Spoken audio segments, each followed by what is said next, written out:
سندھ کی قابل فخر اور ہونہار بیٹی نے سندھ سمیت پورے پاکستان کا نام روشن کر دیا۔ انہوں نے وہ کر دکھایا جو آج تک کوئی اور نہ کر سکا۔ فیسلٹیز جو ایک ماں اپنے بچے کو پرووائڈ کرے وہ سب ان بچوں کو پرووائڈ کرتی ہوں۔ سندھ میں کشمور سے تعلق رکھنے والی فرزانہ کھوسو نے بنایا فیری ہوم۔ فرزانہ کو یہ آئیڈیا کس طرح آیا؟ اس میں بچیاں کس طرح رہتی ہیں؟ کہ یہ بچیاں جوان ہوں گی تو آپ ان کی شادیاں کروائیں گی۔ آپ فرزانہ خود کیا کرتی ہیں؟ ان کو یہ کام شروع کرنے میں کتنے چیلنجز کا سامنا کرنا پڑا؟ کس واقعے کے بعد فرزانہ فیری ہوم بنانے پر مجبور ہوئیں؟ جب دوستوں سے اس موضوع پر بات کی تو ان کا کیا رد عمل تھا؟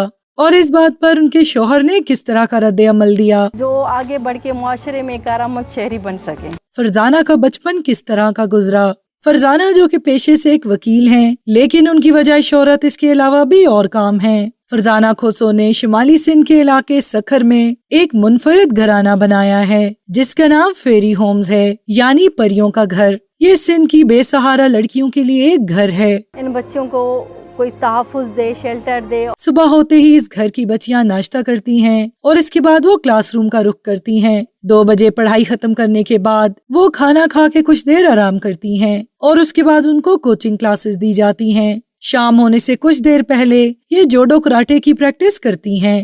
بچیاں اپنے آپ کو پروٹیکٹ سمجھیں، اپنا ڈیفینس خود کر سکیں۔ اس ادارے میں 4 سال سے لے کر 18 سال کی لڑکیاں شامل ہیں۔ اس ادارے کو سماجی کارکن فرزانہ کھوسو 5 سالوں سے چلا رہی ہیں۔ جب فرزانہ سے سوال کیا گیا کہ ان کو اس بارے میں خیال کس طرح سے آیا، فرزانہ نے جواب دیا کہ وہ ایک بار سیشن کورٹ میں بیٹھی ہوئی تھی جب ایک عورت نے اپنی بچی وہاں چھوڑ دی اور کہا کہ یہ بچی انہیں نہیں چاہیے۔ جج نے کہا کہ اسے کسی ادارے میں چھوڑ دیا جائے، لیکن سکھر میں لڑکیوں کا کوئی بھی الگ ادارہ نہیں تھا، اس لیے انہیں ابتدائی طور پر ایسی جگہ پر رکھا گیا جہاں 200 سے 300 بچے شامل تھے۔ ٹیچر بہت اچھی ہمیں پڑھاتی ہیں محنت کر کے، پر جوڈو کراٹے بھی ہوتے ہیں، قرآن پاک بھی پڑھتے ہیں، اسکول کی جو پڑھائی ہوتی ہے وہ بھی کرتے ہیں، سارا کچھ جیسے گھر کا ماحول ہوتا ہے نا اس سے بھی اچھا ماحول یہاں پر ہے۔ لیکن آج کل کے دور میں بچی کو وہاں چھوڑنا بہت خطرناک تھا کیونکہ اب ہراسمنٹ کے بہت کیسز سامنے آ چکے ہیں۔ فرزانہ نے نہ صرف بچیوں کی پڑھائی پہ بلکہ ان کی تربیت پر بھی زور دیا ہے۔ وہ چاہتی ہیں کہ لڑکیاں بھی آزاد ہو کر معاشرے کی بہتری کے لیے اپنا کردار ادا کریں۔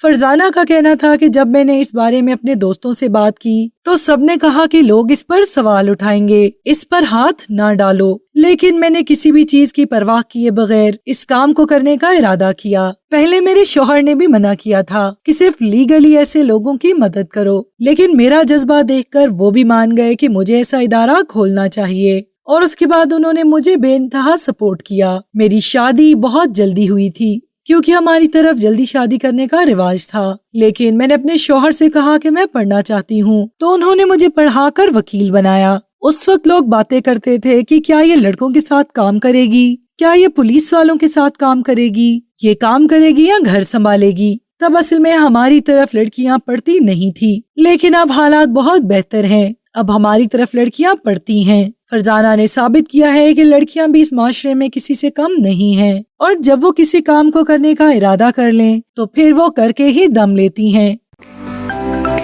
To watch more videos, please subscribe to our channel and click the bell icon.